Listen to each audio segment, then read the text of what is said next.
know what it is. Welcome to the best coast. Yo, it's Bronze Age nerd with that collecting elite. Bigby McFly steady bringing the vintage heat. Pull up a seat, we diving in the stacks. Silver to the bronze, got the knowledge on tap. From Kirby's Kings to the mutants, wow. We breaking it down in that laid back style. So grab your snacks, let the panels unfold. This is comic book chilling with the stories we told. Comic book vibes, we flipping them pages. Legends and lore from all the ages. Golden to the modern, we talk that news. With Bigby McFly and the nerd cut loose. Yo, you tune into that Bronze Age flow, where comics live and legends grow. Bigby McFly in the cut, let's fly. Best Coast, baby, comics are what saved me. Big, yeah.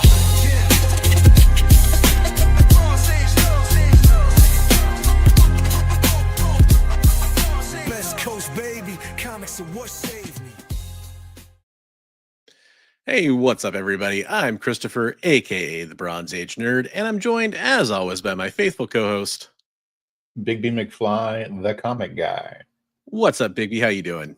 Hey, I'm hanging in there, man. Hanging in there. That's all we can ask for this time of year. Is the calendar has rolled over to December, which just, I know Thanksgiving was really late this year. It just kind of caught me off guard still. It was crazy. Right? We'll talk about that a little bit. We'll kind of have a little chit chat since we didn't really have a regular show last week. But first, before we get into the conversations and saying hi to the people in the chat and everything, I do want to take a second to say that we are streaming over on Bigby's channel. I keep pointing the wrong way this time. And we're streaming on my channel. I'm Bronze Age Nerd. That's Bigby McFly. We're also streaming over on the EXP, which I believe, kind of hard to tell. I think that's, I think we had a new channel member join earlier today, and that would probably be, I'm guessing, over on the EXP. That's Triple B. Awesome. Joining all of our channels as members is really something that we would appreciate. So I always like to see those. Go subscribe to those channels. The links are in the description below. So yeah, Thanksgiving was this week. I hope everybody had a good one. Did you have a good one, baby? It was Thanksgiving. It was Thanksgiving. There you go. Okay. I basically had multiple Thanksgivings, and none of them were on Thanksgiving, so it was kind of weird. Okay, I know a lot of people. Yeah, the way it was, like a lot of my family members were messaging me like, "Hey, we had to do it a different day because things just didn't line up right for them." Yeah, it was weird. Like on Thanksgiving, my wife had to work, and my parents are, retired, and that's where we're going to go over because they live pretty close to us. And it was just like, well, why don't we just do it on Friday? Because she didn't have to work that day. And it was like, it just made the sense to do that. And so we ended up doing that. So basically I just, kind of hung out with my daughter. I tricked her into eating a turkey bologna sandwich because she was like, I hate turkey. Yeah. And so I had her eat a turkey bologna sandwich. I'm like, you ate turkey on Thanksgiving. You didn't even know it. And she was like, whoa, I like turkey. And then she ended up eating real turkey on the big day the next day, which was kind of fun. And then, what did we do? We went over there to my parents. We had a great time hanging out over there, played a fun board game. Props to Enchanted Forest. If you've got kids, it was a fun game. And then on Saturday, my wife got a free turkey from her work. And so it's like, well, we did that one at my parents'. We may as well do a real Thanksgiving over at our place. And so she had to work that day, but I just cooked all day, and we did like a real deal Thanksgiving dinner with a turkey and all the trimmings. And that was fun, but it just felt by the end of the weekend, it felt like too much Thanksgiving. It's like the bears, the too much birthday. Yeah. Throw in like all the, some Black Friday shopping and some Cyber Monday today. And my daughter had a doctor's appointment today, which shout out to Metal Elf here, who's asking about how my daughter's doing. For those that are in the know, we talked about it last week. We talked about it during the Heroes for Heroes charity auction. She's doing great and made a full recovery. She got the clean bill of health today on a follow-up from the ER visit last weekend. So I appreciate everybody out there that's concerned about that. That's very nice of you. And thanks for everybody who's kind of been waiting, by the way, on the charity auction stuff, because I just explained my last few days have been pretty hectic. And then I had that appointment today. So luckily tomorrow I'm going to hit the ground running on some stuff. I have a pretty free late morning and afternoon. So I'm going to be working on that stuff. So you might get updates about your items if you ordered prints and all that kind of fun stuff. So, well, and seeing Metal Elf in here makes me remember we should tell everybody, make sure to toss some original art in the place where original art goes. Yeah, absolutely. Yeah, we still have some time to do that. If you guys are interested, I'll go ahead and throw an invite. Let me get a fresh one here. This is an invite to my Discord server. If you haven't joined it and you want to, it's a free server, lots of comic news and people sharing questions and collecting stuff. Something for everybody. For everybody. But one of the things people share is comic book community art, which means art you do. Like we have people in there who are amazingly talented. We have people in there who are kind of just starting up or just picking up a pencil for the first time in a long time and want to, maybe they're messing around with digital stuff or whatever. They want to share their art. It's extremely chill place to share your art. No one's gonna, be like, no one's gonna be a jerk about it. So absolutely, yeah. No, it's all about just encouraging people to to enjoy drawing and just the feeling of freedom that gives you and just the endorphins that it creates. Okay, that did paste the link. I was like, for some reason, I didn't think that pasted the link in. Yeah, and great point here from our producer with the mostest in the background. There are two formats that we are doing that vertical format thing that YouTube has rolled out over the last, I don't know, month or whatever. If you're watching on the vertical format, we are streaming on the traditional horizontal. You might not know who we are. Hey, we're a couple comic book collectors. We're going to talk about some comic book news and topics and adjust our cameras and all kinds of fun stuff for you. And right. Man, and just want to make my head a little more level on the vertical because we were like, I look like a midget. We are normal height people, regular height. But yeah, and someone needs a good shave. Oh, Gary, that's so nice. Well, I'm not available to come give you a shave today, but maybe someday. That could apply to both of us, so right. I think out of the two of us, probably more directed at me. Hey, by the way, Gary, best comic book community facial hair winner like 3 years ago from the comic book community, so shout out to that. There you go. Hey, I'm not as tall as Kyle, Jay. I'm only like 5'10", or 5'9" and a half or something. I'm kind of selling it, overselling it there a little bit. So we have some great topics to talk about tonight with the comic book news. There's one big one, which was the Magik and Tim Seeley controversy, witch hunt. I don't know what you want to call it, magic hunt, with everything going on with that character in the Marvel Infinity comic, and we'll explain that and get into that. But that's going to come up a little bit later. If you guys do have any news topics that you want us to cover that are going on in the comic book scene right now, please mention them in chat and I'll try to pull up like a story about it we can share or something like that, and we can try to talk about it off the cuff. There's not a whole lot that seemed to happen this last couple of weeks here. Everybody was tricking people into eating turkey. Yeah, exactly. Exactly. Yeah. Big Turkey was getting one over on everybody. Let's see. We talked about the AI X-Men casting stuff last week.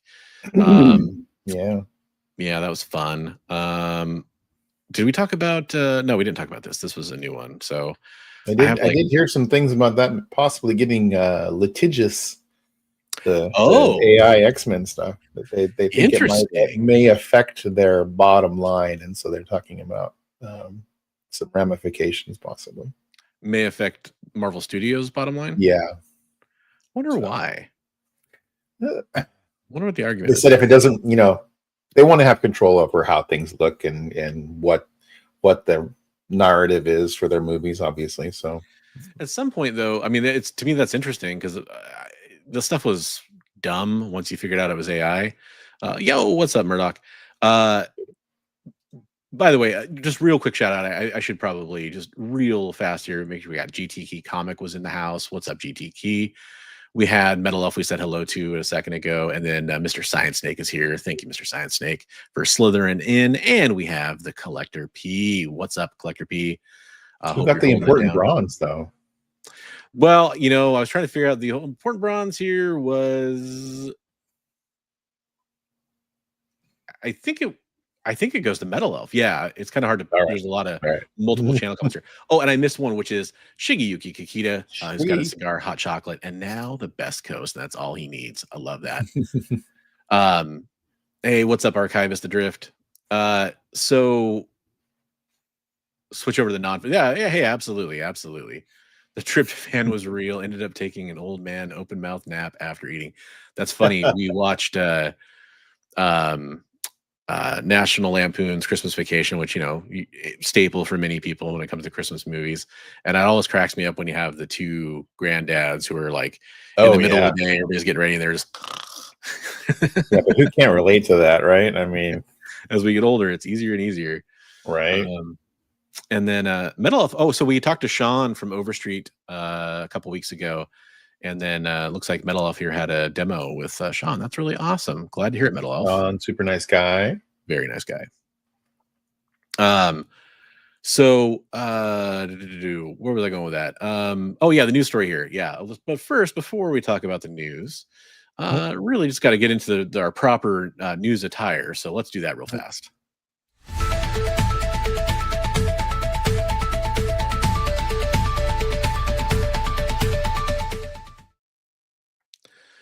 Oh boy, I have broken seemingly everything. Here we go. You broke it.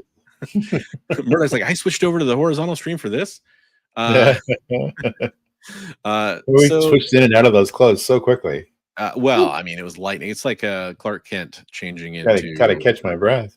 By the way, spoilers: Clark Kent, Superman. I'm just saying. So it's kind of a minor blip on the news thing. Somebody in my Discord, when I shared this on our news channel, actually said like, "Hey, didn't we already talk about this?" And we did talk about Brian Michael Bendis returning to Marvel, which is already something that was out there. But the twist on this article, which came out on November 29th, is that Sarah Pichelli is also going to team up with him. And that was revealed at Milan Games Week. Now, that's going to obviously fuel speculation of what you're seeing here, because they were two of the people that worked on Ultimate Fallout when Miles came out and had a long run there. So we don't know what Brian's project is for Marvel, but Miles would be a lot of fun. I mean, that would be kind of cool to go back dive back into that well, after some time has passed. I'm curious. Oh, go ahead. They're gonna pull the rug out from everybody and extend the Ultimate Universe and have Bendis writing Ultimate Spider-Man again. Yeah, there's some talk about like an Ultimate Spider-Man type of, now that they're not doing the Ultimate Universe, apparently. There's some talk of that, doing maybe like a 2.0 or I guess to be a 3.0. But I was curious. I wanted to ask you and the chat, of course. Mm-hmm. So we were talking about Brian Michael Bendis. It's confusing because your name's also Brian. I just realized I shouldn't probably just say Brian. We talked to him at Rose City Comic Con. I've talked to him like the last 3 or 4 years in a row there, and always a super nice guy. And we talked about that at our charity auction where he donated a nice omnibus, and Crime Noir omnibus. That was signed. That was really nice of him. And he offered to help, and he was just such a kind guy. He's always been one of the most gracious creators to talk to, in my opinion, including one time that I realized I'd caught him walking out of the show with his family. And I didn't realize that until like I started talking, and I realized, oh, I'm interrupting him with his family. And I even kind of said something like, I'll leave you alone. I realize you're with your family. He's like, no. Do you want me to sign something or something? And I was like, yeah, I had this, he was so nice. Anyhow. So I know he's a polarizing writer, which we're going to talk about a polarizing writer later on in the show. But I'm curious for the chat and for you, Bigby, is there a title or a character at Marvel more like that you would like to see Bendis on, to see him tackle? Is there anybody that he hasn't he's done? Written so much, like. I mean, his run on Ultimate Spider-Man was epic. So. His run on Amazing was good. I mean, there's some stuff that they retconned. Yeah. Hypno Hustler. There we go. Tropes got it. By the way, I'm going to return the favor. I was hanging out in Tropes chat earlier because that weird day I had with my daughter's doctor appointment. I was hanging out down in Vancouver, Washington today. Went to a comic book shop, which I'll talk about in a little bit later, with some pickups that people might like to check out.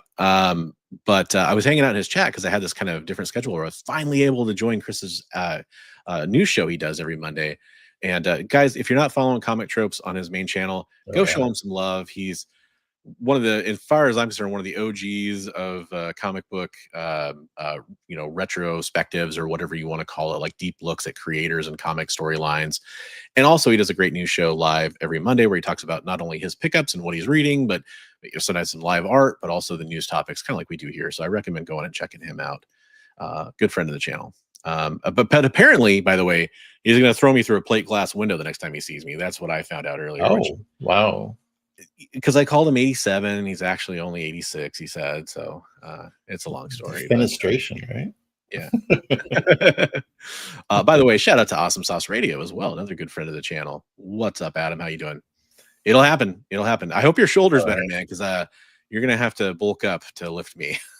Yeah. Over the head through the plate glass window. There we go. Yeah. I have some of that like mom trying to lift a car off of her kid strength. Oh, okay. That's an idea. Kingpin cosplay. Yeah, he did do some awesome Kingpin cosplay and a nice Vincent D'Onofrio impression. Anyhow, back to Mr. Bendis. Yeah, it's interesting. Like, I don't know. Miles is kind of one I feel he's kind of at a point where he might need some reinvigoration, and it might be fun to see if he's ideas in this time that he hasn't been writing. It'd be kind of for Marvel. I mean, it'd be fun to see if he can come back and kind of. I'm sure he's had ideas while he's been away too. Like, it's like always when you step away from something, you're like, oh, I could have done. Yeah. Yeah. I mean, if any professional comic book writer should be able to come up with some ideas, but I think it's fairly safe to say that a lot of fans of even his work want to see him try maybe something a little more fresh. I'm kind of basing that most off of the criticisms I see of him. I don't really have much of an issue with his work, but I do see some criticisms of like his dialogue and a few other things. Right. And so I think it'd be interesting to see if he has, some fresh he's ideas really on good it. at that teen dynamic thing he did really great with, So I mean, and all that. Think about like maybe New Champions kind of thing, or maybe Ms. Marvel, or I was thinking like maybe like a Defenders kind of a thing that could get revamped, or like a new lineup. Yeah. That reminds me, I got to send you that video. Comic Tropes was asking the origin of the term 6'7". Yeah, it's fun. I'll pimp the channel that I talked to about in his stream. There's a YouTuber called Language Jones. He's a doctorate. He has a doctorate in linguistics, and he does amazing YouTube videos on like slang and the origins of terms that are surprisingly intricate. And he goes into like how so many things, like there was one about like all the brain rot stuff that people talk about these days, and he was just going off about all this stuff. None of it's new. Like, it's all been around. Right. Like, it's just a version of like something that the African American community was saying 50 years ago, and it's the version of this thing you've heard a million times. Like, he's an awesome dude, and he has a really good presentation. And he, as you might expect a linguist to do, he has a really clever play on words in most of his videos. That's cool. Yeah, he's a cunning linguist. He is a cunning linguist. Yeah, Language Jones. Check him out. And that's your free plug, Language Jones. Next one will cost you. So I don't know. I mean, I'm trying to think like, a team book would be a really good suggestion, I think. Anyhow, I didn't see anybody else super chiming in there. So nobody's chiming in. And that's fine. I mean, maybe everybody's like, we've seen him before. We don't need to see any more. That was a quality joke. I agree. I'll thank you. So let's move on to our main story here. So I say story, and it's a news piece. It's something that's spread through the community. Oh, that's weird. It's like not loading up very well. Anyhow, I'll just show it. There was an image that's supposed to go there. This is about the X-Men Age of Revelation Infinity comic. By the way, the source on this one is comicbookmovie.com. I tried really carefully to pick a source on this because that's fairly neutral, because every article you read about it, almost, it's like that thing where it's sort of like a blog that wants to read as like an editorial on their opinions on everything. So yeah, there's a great comment from Chris there. I think people kind of overreacted. That's so weird. That's not. I'm gonna try refreshing this page real fast again, see if that does anything. I'll kind of briefly explain what this is, and then I'll shout out to some of our friends that we're in private chats with, because I didn't know about this until somebody in one of our we have something called the Council of X that I'm almost more of, I guess, like an affiliate of. I haven't really officially appeared in any of the videos, but you have. I have, yeah. yes. You're I'm more of an offshoot. I'm like the Excalibur of the Council of X or something like that. You're hitching a ride. yeah, I'm across the pond or whatever. But shout out to them for sharing it in our chat and kind of talking about it. There was some Reddit post talking about, oh, I can't believe that they're doing this with this character and this story, and I don't, by no means want to make light of the intention of the reaction of most people that had a problem with it, which comes from, I think, a place of trying to protect victims of sexual abuse and neglect and some other things too. I think that's important. But you'll kind of see my opinions and Bigby's opinions here as we get into this. So the story here is that in this comic book, and I'll be honest, I only read issue 4, which is the issue in question, and then issue 5, which is the issue that just came out, I think a day or two ago, I want to say. This is all in the Marvel Unlimited app. It's the Infinity Comics, which are the ones where you just kind of continuously scroll and it gives you the whole story like in a vertical format. If you haven't read those yet, they're kind of interesting, but they're exclusive to the Marvel Unlimited app. And in this story, you basically have Magik going back to Limbo under the control of Belasco, and obviously, which is her tormentor. If you're not familiar with the original story from back in the day, and her kind of imprisonment in Limbo before she joined the New Mutants, and a lot of dark things were implied to have happened to her back in that original run.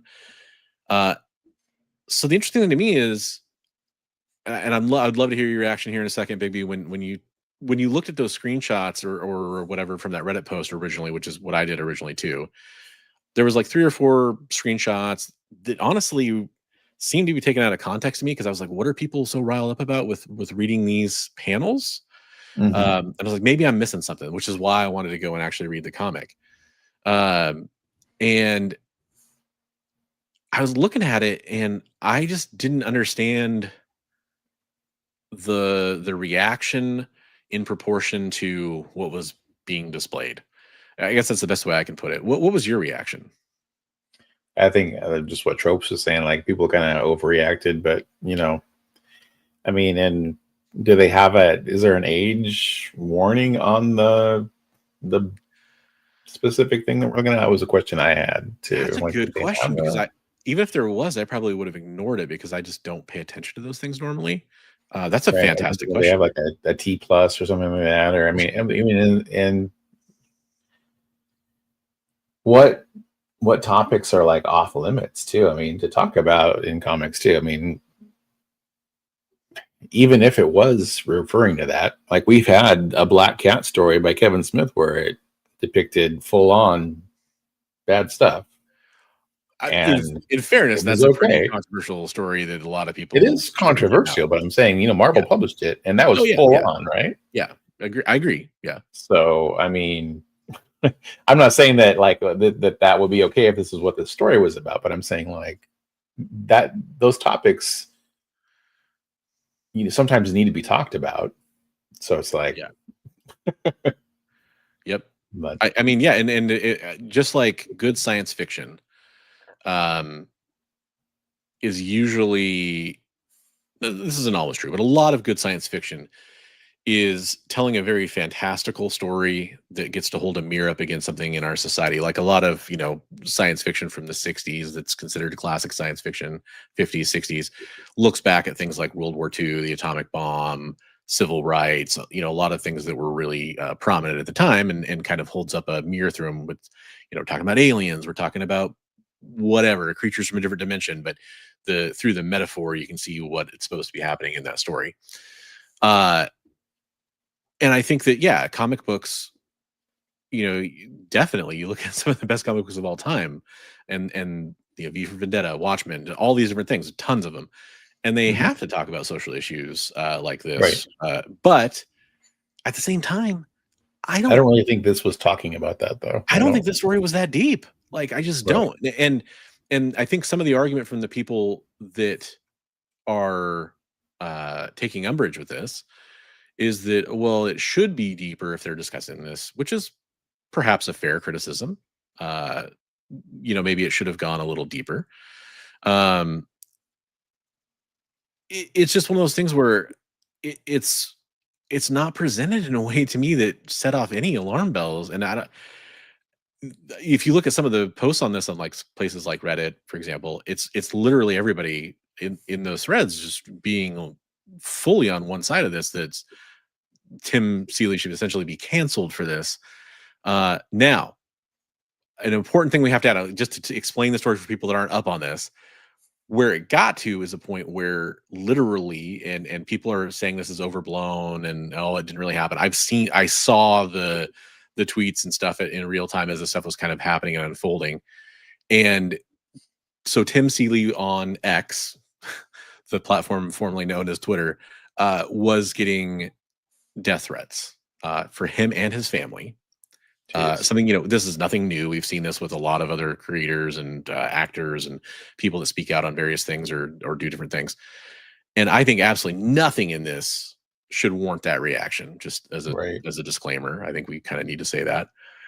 It's so bizarre to me that that's the reaction. If you have a problem with the story, if you take offense to it, of course you should speak your mind on your platforms. And if you think you did a great job, you should do that too. You should voice your opinions, but at the same time, you should act like a human being. And I can't see anything in this that would justify that reaction. That to me is a million miles over the line to do something like that. But he left the platform, by the way, with a kind of a I'm sorry, I just looked over chat and all I saw was, do you like tractors? And that one really caught me off guard because do I like tractors? I'm kind of indifferent on tractors. How about you, Bigby? Do you like tractors? Tractor beams. Dude, I'm with you. Tractor beams are cool. Yeah, no one can ever be perfect enough is a great point. I want to get caught up with, that's very nice of you. Thank you very much. What happened to the days when offensive material was made and everyone was able to be mature about it? Sometimes the best stuff needs to offend people every now and then. Absolutely. Shout out to, I saw Milton's Stapler in here, a huge supporter of our Heroes for Heroes movement. We really appreciate that. And we really appreciate you being here. No topic should be off limits. It just needs to be handled in a way that isn't defensive. And I think you meant offensive. Yeah, offensive. Exactly. Shout out to Comics Limited, our other buddy, Travis. No topic should be off limits, but I'm not aware of the controversy. Okay. Good to know that it didn't reach that level.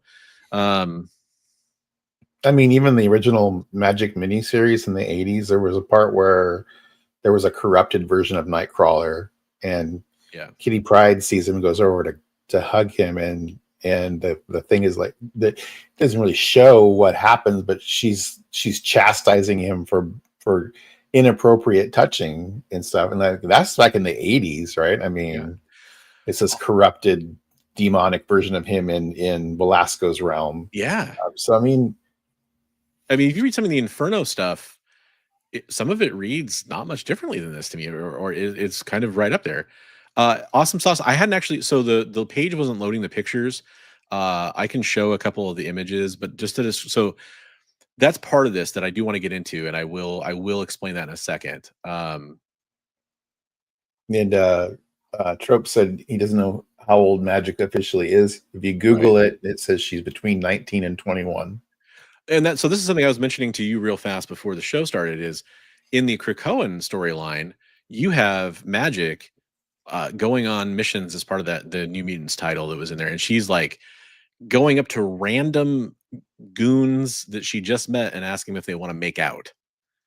Right. You have the Finch cover from the mid 2000s, where she's a Darkchild, that was like one of the sexy covers. That was 20 years ago, right? I think about maybe 15 years ago. Yeah, how sexualized was she in the movie? I mean, yeah, that you brought that up. Yeah, that's a good point.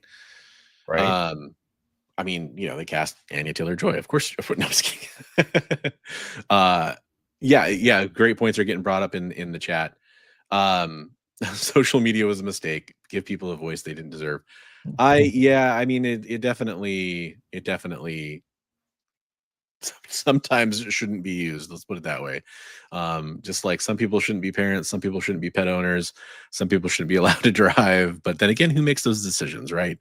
It's always the problem. But I will show some of the panels here. Let's see if I can get this tweet to load up here properly. Okay, sorry, it loaded in a different window. Let me copy that over to this one. X, gonna give it to you. Bad timing on that joke. I didn't even think about that. Okay, so this is one of the panels. It's 3 demons looking at Ileana. Now it's important to point out that she's essentially in underwear, kind of. I mean, they're very generous underwear bottoms, shorts. Yeah, like a top with a sleeveless top that's a kind of a midriff. One of the demons is saying little thing, the other one's saying tasty and soft, the other one's saying so clean. There's this kind of honestly bad art. I'm sorry, I'm just going to call it out as what it is, of her kind of like cowering on the floor, but then kind of like getting up on her knees and hands. There's absolutely, except for the art, there's nothing in this panel that is weird or strange. She's got some She-Hulk arms there. She's pretty fit, absolutely. Here's the panel. So Comic Tropes mentioned that they were she's begging for food, and this is the panel that I think I can understand the most of, where she's being sexualized. She's full on dark child here, and she's I've never actually known how to pronounce his name, but the S apostrophe YM. I don't know if it's just Sim or Sim. I've always called him Sim, but yeah, Sim. I mean, the apostrophe has to mean something, I feel like, but I don't know how to interpret that. So she's kneeling before him, and then he's like, I'm done with this. He's throwing her basically like a turkey leg or something.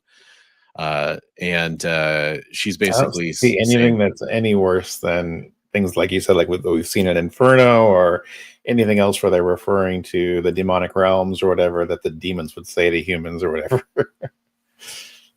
Oh, is it a joke about Dave Sim? Oh, that's interesting. Oh, I never caught on to that. Okay, there we go. This is one of those things where Tropes is going to be like Tropes, you and your inside knowledge, unless that's him really pulling one over on us.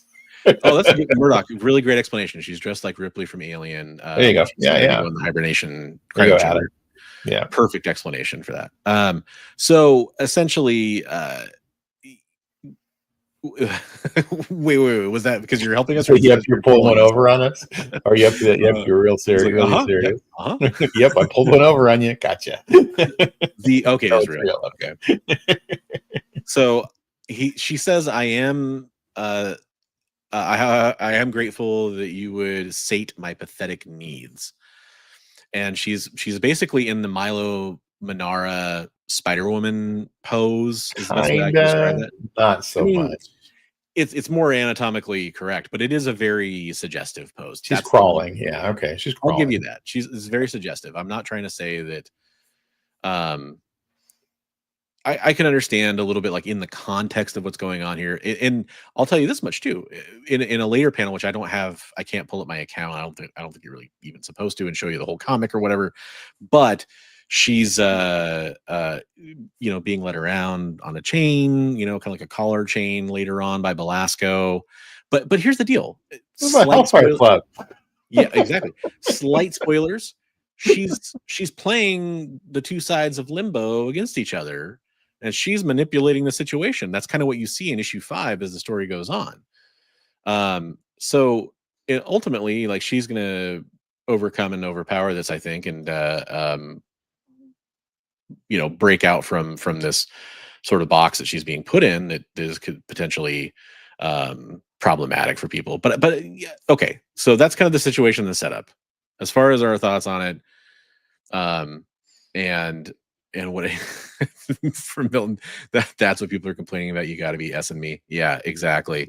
Yeah. To me, a lot of thoughts that I saw from people, and there is context is always important. Tim Seeley has written a lot of adult-oriented comics. Money Shot, very, very. It's literally about extraterrestrial porn, so it's obviously very adult. Right.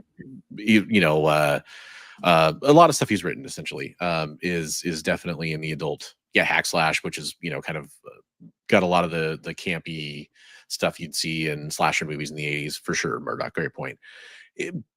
So a lot of people are kind of labeling him as like, oh, well, this is the kind of stuff he's into and he likes. And while that's true, he does like to tell adult stories, and I've met Tim, and we actually talked about that briefly. I would have loved to have him on as a guest at one point to talk about. We covered a topic on Devil's Advocates for people that remember that show. One of our best episodes we ever did with producer Kyle over at the XP was the war on adult comics, which is kind of this perception and this demonization, play on words there, of comic books with nudity or sexual content in it, being scoffed at by a lot of more mainstream comic book collectors, which is fine if that's their opinion, but at the same time, it puts them in a lower class a lot of times. And I think there's kind of a perception that, oh well, if he's capable of writing that stuff, it has to color everything else that he does, and that's not true. He's done plenty of other stuff. It's his work on G.I. Joe, if it comes to mind. Like there's a lot of stuff he's done that has nothing to do with sex and adult content or overt violence or something like that. So that's an argument I don't really see, but I do understand that people are bringing up the past there of like there's this context of this person who does this. But part of it, what I really want to say, and what I've been kind of waiting to get the chance to say is, this is in a lot of cases to me where if you took the script and you just looked at the words, and then you took the art and you just looked at the art, neither one, I think, for me, again, wouldn't send off any warning signs. You put them together, and I can kind of see a little bit about what people are kind of talking about with the implied history that Ileana has. It makes some sense to me, but that to me becomes more of an editorial problem that should have been watching the tone of what they want to put out and kind of monitoring that. And if that's the case, I mean, do you really blame Tim Seeley for that, who just wrote the script? The script on its own doesn't seem offensive to me. I mean, what are demons going to do? Like they're going to try to humiliate and torture you. I mean, yeah. and also it is very important to point out that there is no actual sexual assault that is essentially confirmed that I've ever seen for her. It is implied, and that is definitely true. But you could also just make the argument that she was just a slave of Belasco's, and that he was grooming her baby to be his wife when she was of age. You could make that argument too. That's not right. It's obviously, but he's a freaking demon, right? Like, no one's saying he's a good guy, right? But also, obviously she's a victim of this, but it makes it even better if she turns it around on him and kicks both their asses in the end, doesn't it? I don't know. Right. Yeah. I don't know. Seems a little over the top, but that's just my 2 cents. Yeah, and hey, hopefully that is the case, but unfortunately, it is a whole lot. A lot of people. I mean, there's news articles that I was looking at before we went live today to see if there's anything else that really needed to be covered in depth, and there was updates, and people are calling it like what do they call it? The Bleeding Cool, which Rich Johnson was calling it like, I don't know, like Ileana Gate or something like that. I don't know, something stupid. Why has everything got to be a gate? By the way, I hate that. Hey, what's up, Dr. Plagueis? Sorry, I didn't say hi to you earlier on the chat. I might even. Oh, look, you talked about Local Man. That's a good one. Yeah, there you go. Yeah. Apparently, those people haven't read The Killing Joke. There's some pretty bad stuff in The Killing Joke. Yeah.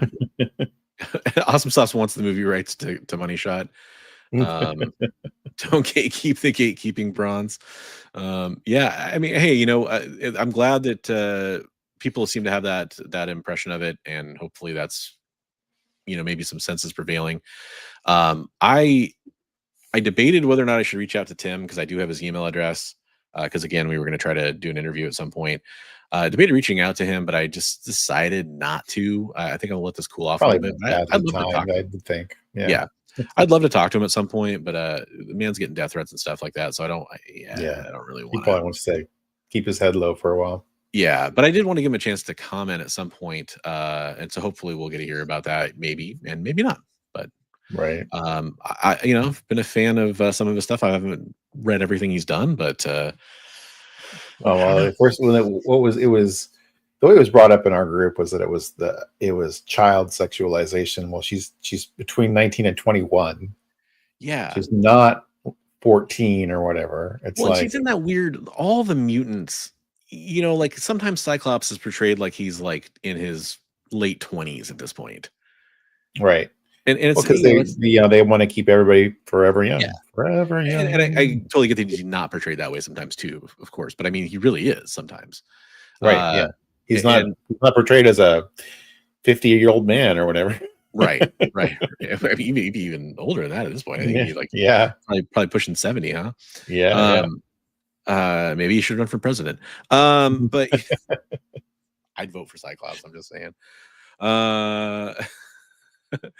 So it's one of those things where it's just I don't think that people really look at this stuff through a totally objective lens sometimes. And maybe I'm not. Maybe it's me. But it just feels like what Travis was saying last month. It was absolute Batman. People just taking things out of context, not reading the whole story, and going crazy about it. So yeah, and maybe I'll reach out to him. It's just one of those things where I'll be like, here's like some straight honesty. I've had some opportunities where I could have brought people on the show that I'm connected with, that I even had kind of conversations with them at times at the height of like controversial stuff going on. Some of the stuff I've covered on my channel over the last few years, literally some real controversial stuff going on. And I could have brought those people on. And to me, honestly, it felt exploitative. It felt like, hey, I bet you I can get a bunch of views if you come on the show. And it's just, that's just not who I am. Right. So, that's not a good feeling. Yeah. And I'd rather, at the same time, if somebody approached me and said, hey, I want to be able to clear the air on this, I would definitely let them too. That's different, of course. Somebody's like, hey, can you give me a platform and a place to come on and kind of control the chat so it's not too crazy? Yeah, sure, of course I can do that. And I think it's fair to say, because she had us read the kind of a statement from her Sozamika. Right. We had some controversy stuff going on, and I kind of got to a point where I was talking to her and sort of like just say, hey, if you want to come on and talk about this, to kind of just have a little clip out there that we can reshare or something like that, you're more than welcome. She's like, yeah, why don't you just tell your viewers this? And I was like, perfect, we'll do that. So, right. That's cool. I think people like giving people the option, I guess, is maybe a good idea, but these folks never read Crossed. Right. Yeah. Right. Oh boy. there's I mean, like, yeah, there's so much more that came way earlier that is way worse in comics. Yeah. Well, and the funny thing is Murdoch says all this over what amounts to a throwaway miniseries. And that's, I got to be honest, the reason I have Marvel Unlimited and I do check out a lot of stuff on there, the Infinity comics, I basically never read them because I don't know, just about all of them kind of seem, when you say throwaway series, that's kind of what they all seem like. Like there's nothing on there where they're like, this is going to be like super important for this story. They play a few things up like that, but I don't know. Great point. And just to reiterate, we're not minimalizing or taking pot shots at that topic. It's just it feels like it was an overreaction and accusation of the topic that wasn't really there. But yeah. And for that matter, I actually would go so far as to say that I think I mentioned this in a way earlier. if people that have the opinion that there's something wrong about this, I think they by all means should speak up, as long as they do so in a way that isn't more destructive or more offensive by telling somebody they should go, self-harm, or threatening them. I think Right. that's where it's like, well, you've lost your moral high ground in this Right. conversation, clearly. So Yeah, Adam. yeah, Adam, if you hit Google, it says 19 to 21. but again, it comes to the comic book ages. Some writer could take on that story and some story that involves Ileana and be so smitten with the New Mutants classic stuff. And her age stuff has always been weird because she got transported away as a child in the limbo. She grew up in limbo. She grew up faster than normal. So right, like a time dilation kind of thing almost for Right. everybody else. So it's just one of those things. And then, by the way, I know somebody earlier, I'm sorry, I forgot who had made the comment, like, what's Marvel's official stance on this? And that's a great question. I haven't seen any. So, Right. there's some things for context there. I'll tell you this much, though. I definitely don't read anything that Magik's been in for years now at this point and think that she's underage. Right. Again, going back maybe 15, 20 years. That doesn't mean I've read everything that she appears in. Maybe there's some. He was 16, 17 in the 80s. So yeah. To me, she's much older than that now. Yeah. It's just one of those things. It's a little baffling to me, and I wanted to kind of foster the room for some conversation if people did want to kind of share their points of view on it. Maybe I wasn't seeing everything. And by the way, maybe that's still true. If you're watching this on the rewind, or you're maybe you're watching and you don't want to comment in the live chat because you feel like they don't agree with you, always feel free to reach out. Always feel free to leave a comment, and those comments won't get ignored. They'll get recognized. Energizer from Power Pack. Now that'd be pretty bad. Yeah, true. So the next one that's kind of funny. This to me is the tongue-in-cheek aspect of this. This is just a thing I saw before the show went live, and I just quickly added it to my Discord server and decided we could talk about it because of our topic that we were going to be talking about. Bleeding Cool is trying to, I don't know. I'm going to go ahead and say that to me, this is kind of a clickbait thing, which isn't always, it's the internet. Sometimes that happens. But anyhow, trying to say that Frank Cho is drawing outrage with Rogue, Thundercats, Power Girl, and Poison Ivy. And it's using the term, the problem is the term outrage is something that Cho kind of uses himself. Yeah, it's his series, right? It's the Outrage series, yeah. And so it's sort of that to me is the part of the headline that is kind of people see that misleading. Word, yeah. But that's what he himself calls them, and I'm not saying Rich doesn't know that. I'm saying that I think he's using it in a term to kind of get those clicks. But he shares some of the covers here. There's some gold in here. I'm just telling you, I love some there's some very funny stuff in there. Yeah, there's some great ones.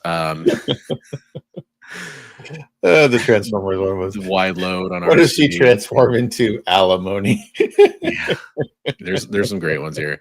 I don't think anything here is going to get us in trouble. Hopefully, if I go quick enough. But the point is, some of those pen and inks got covered.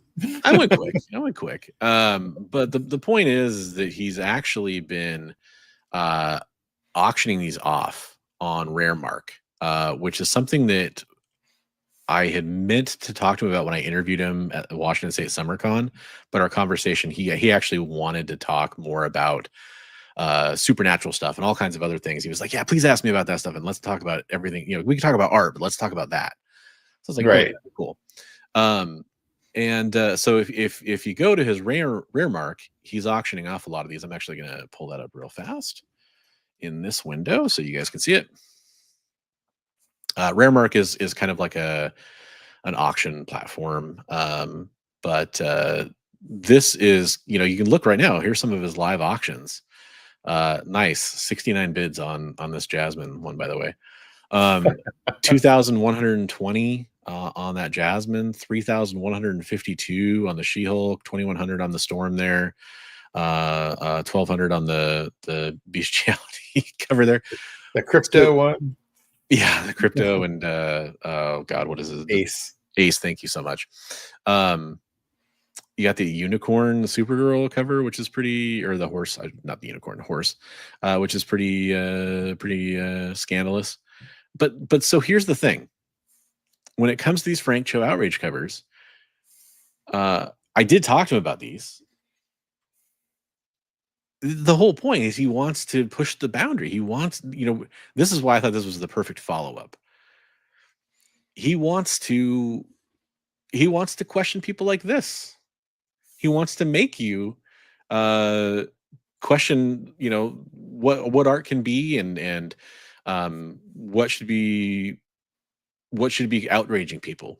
He's like, you think that can outrage you? I take that as a challenge. I'm going to show this to outrage you.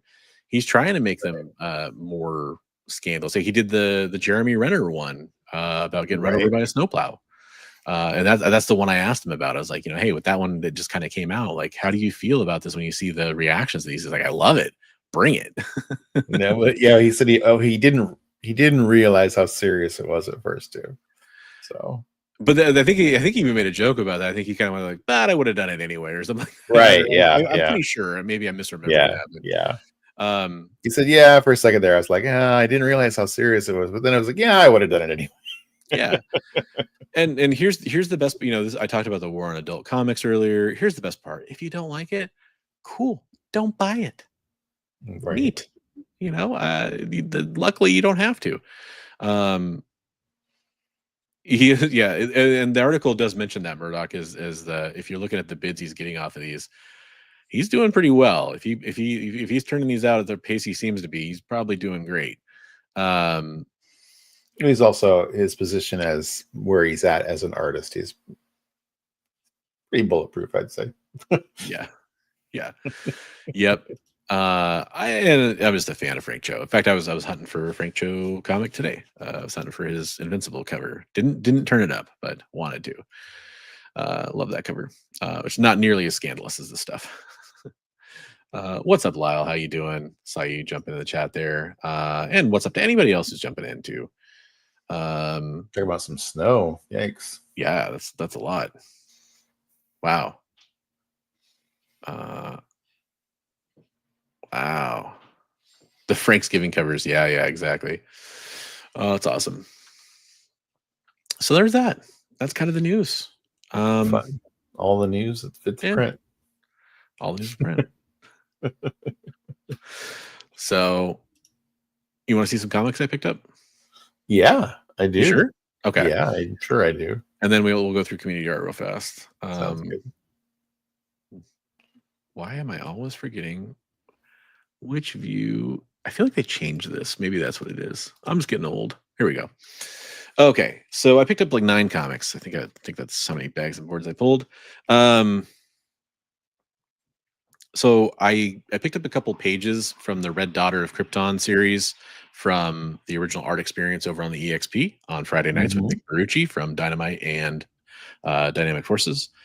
And so I'm trying to pick up the series of that, and especially there's actually a random Green Lantern cover that I want to get because it's a booty cover. I'm a collector of those.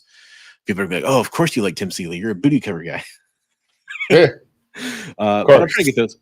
So I got Supergirl 28. I think I'm pretty sure that's part 1 of the series. I'm pretty sure. So grab that one. Trying to get all those now that I have those pages. Very cool. And so these are all from I Like Comics, by the way. Shout out to I Like Comics, which was a donor for Heroes for Heroes, and talk to the owner about some potential opportunities next year. So more to come, maybe. But all these are from the half price bins. So if anybody can see, it says $6, but I paid $3 for it. It's not bad. Yeah. And then I don't think I'm ever really going to fully complete these, but this is one of the anniversary covers I didn't have for the Marvel Borders. Little Daredevil. That's not like an impossible quest.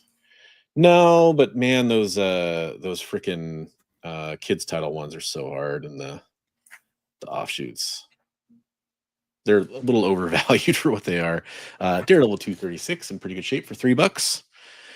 Here's your booty cover of the week, everybody. If you're watching, this is Lady Death Dark Millennium #1. I don't know who did the cover on this yet because I haven't looked it up, and I don't see. I'm looking for like a a signature on it there. I don't know who did that one, but there you go. From the Oh, Chaos Lady Death oh stuff. my. Yeah. And then went through some Iron Man comics. My daughter was with me because we went to that doctor's appointment for her. So she got a Captain Marvel kids graphic novel, and she got like a My Little Pony magnet. So she was looking through those, and I was digging through some Iron Man stuff. I got the No way. infamous Iron Man #1. Got that for $3. And then I picked up some classic Iron Man. Iron Man 21 for $5. Probably about a 5.0 on that. Nice. And Iron Man 28, first Howard Stark, I'm pretty sure 6.0-ish. That's what I'm looking at. Is that Howard Stark? That's one of that's a key I'd want to get. I like Howard Stark's character. Yeah, that was pretty cool. Not bad for $6. And then this is better than both my copies of Wolverine 27. Both mines were newsstands. Hey, Jim Lee. Yeah, had to grab that. Little known guy. That was 15 actually. That was probably the most closest to true FMV I paid for something. This is in pretty decent shape. I know you know this book. I know a lot of people know this book. I was very surprised to see it for $3 in the 50% off bin. What? Yep. You're kidding me. No. Whoa.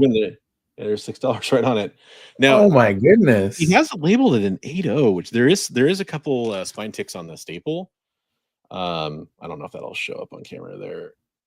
Yeah, but that was even like in a VF condition, that's pretty good, I think.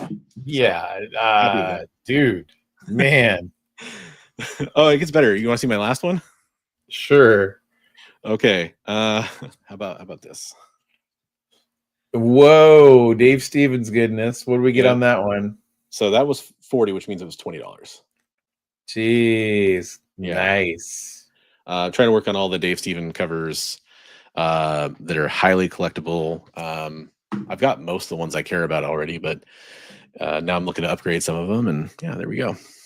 Well, I got a little haul from Mr. Akins. Oh, nice. Let me go back to that review, and I'll make you the large player. There's a whole ton. We just did an unboxing on my channel, but I'll just show like 6 or 7 of them. So, 6, 7? This is totally cover by. America, huh? Yeah, she's got some barbed wire there. I don't know. Crazy stuff going on there. Man, if that was Marvel's America, we'd be talking about another scandal. Right? We got the ballistic swimsuit special. Nice. So this is like he got a collection, and he got it like, I think he said it works out to like 3 cents a book. So he was giving me crazy deals on these books. So wow. Bisley scrapbook. Oh, that's cool. Yeah. Nice. He's like, how about Bloodstrike? I'm like, no. And then I'm like, oh, wait, these are Stephen Platt issues. I'm like, yeah, I'm interested. I like Stephen Platt's artwork a lot. So yeah. So there was like, that cover is amazing. Right on. And then I had a Prophet poster hanging on my wall for most of my teenage years. So just like bullet casings flying everywhere. Chastity #1 and a Cliffhanger #0. So there you go. Oh, good point. Comic Tropes. Yeah, we appreciate that. It is still pretty new for us, and I'm looking at the preview, and I'm like, it looks okay to me, but like, but then again, I'm watching it on a desktop, and I get to see the preview of it. But yeah, Bisley looks good. Sorry if it was hard to see him on the mobile. There, and then got to say hi to another one of our friends here. We got Damien, Sleepy Reader 666. Hey, Damien. Yeah, so I mean, there's some cool stuff. I mean, I actually got a whole bunch of Valiant stuff too, and like a lot of it's the later run stuff. And then when I was looking closer at, actually, Mr. Akins was when he goes, "Wait, are those newsstands?" And they were like all newsstands, and they're like way late in the run stuff. So I got Chad Cave in here as well. What's up, Chad Cave? Yeah, no, that was some good pickups, man. And by the way, thanks to everybody for the kind words on all the pickups that we were showing off. Yeah, dude, I can't believe that you scored though. Great job. I didn't really, I kind of went in. I was kind of looking, like I said, I was looking for that Invincible. I was like, maybe that's something that's I could see them having their. I Like Comics is a very big store. Lots of comics inventory going in and out. And hopefully I can say he's talking about potentially picking up some massive collection that I know Bigby, he said it might be the biggest one he's ever bought. And Oh, wow. some of the collections he's bought. He's bought some big collections before, that's for sure. Yeah. Yeah, always turn up to I Like Comics if you're in the Portland/Vancouver area, because you will find some cool stuff there. For sure. I mean, dude, that Century for $3 is amazing. Yeah. I know. I didn't buy mine for $3. Yeah, I know. And I've been looking at yours every time I go to your place, because you kind of have it sitting on top of like a box. I'm like, oh man, I can't believe I missed the boat on that comic, because I'm not going to pay what it's going for now. And I was like, oh crap. I thought I got a good deal. The guy had it on his wall for like, what do you have it on there? Like $80 or something. And he gave it to me for like 40 or something. And I thought I got a good deal on it. Yeah. Especially when you bought it, like, for sure. Yeah. So I'm gonna show off some of our amazing community art. Now that we showed off our pickups, we have a few pieces that got shared this week. This is from Erwin Papa. That's the Nemesis from Resident Evil, if I'm not mistaken. I think that is. Could also be could be a Frankenstein monster kind of thing going there. I think he's got the pencils. Yeah, it's like I can see all the pencil work. That's cool. Hopefully that shows up on the mobile view. Seeing all the multiple layers there of design, that's awesome. Yeah, and there's the finals again. If anybody does have a hard time watching on the mobile view, we are streaming over on the horizontal version on Bronze Age Nerd YouTube channel, Bigby McFly's YouTube channel, and the EXP comic book channel. This is our piece this week. This is from Steve, right? Yeah, Steve Driscoll. Nice little Beal Bailey going on. Yeah, good job, Steven. Yeah, I'm going to the PX to get the new Captain America comic and a 6-pack of beer for Sarge. That's awesome. That's awesome. Good work, Steve. I think that's like the second like comic strip style comic I've seen you do, and that's pretty cool. They did a really good Underdog. Yeah, that Underdog was awesome. I think he's kind of found like maybe his power niche there. Right. Elliot Wright. Oh wow. Bring in the Battle Bees. Yeah, that's cool. That's really cool. Yeah, very cool, man. Nice. And then, got some Bigby art here. Definitely. Oh, yeah, that's from the live stream this weekend. So, working on Frankenstein versus Dracula versus Werewolf by Night. So, nice. And then you got some more detail in there. Yeah. Yep. And okay, cool.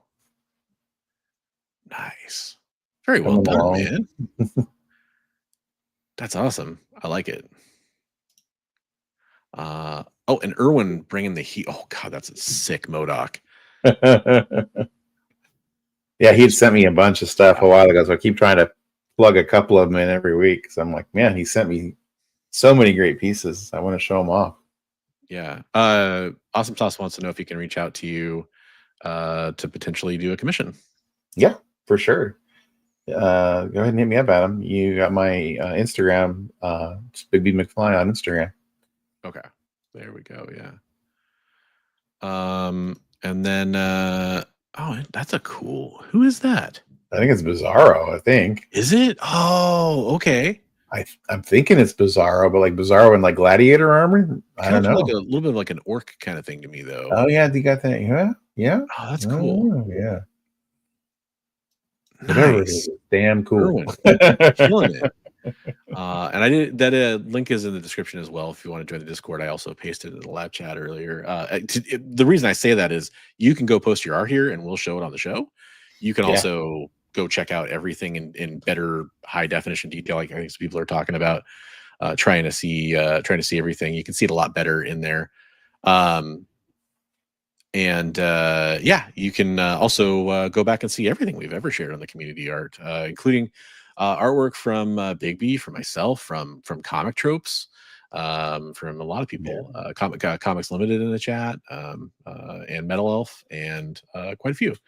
We'd absolutely love to see that. So share it. All of our friends out there, Actual Drac, Roscoe, all those peoples. Absolutely. On that note, I'll just say the last piece I have to see, and then we'll go around the horn to Bigby and see if he has anything to add. But if you did pick up anything from Heroes for Heroes, like I said, it's been kind of a complicated week. But tomorrow I am diving into some of the logistics of getting out the art to everybody. And you'll be hearing from me sooner now because of that, because I'll have some time to work on it. And I know Comics Limited is probably working on packing up some of the boxes of the comics, and those will emails will start going out for shipping and stuff, hopefully very soon. So we'll get you guys covered. And if you ever have any questions or anything's going on, always reach out. More than happy to answer. Tell you what's going on and everything. Said you, we mentioned you. What's that? Oh, Trav said, me too. I said, we mentioned you, Trav. yeah, absolutely. We did. Yeah. 100%. And probably some others that were farther back in the chat that I just have escaped my live chat brain. But lots of great art in there. And if you know what, if I didn't mention your name and we haven't shared your art on there, go join and share your art and we'll show it off next week.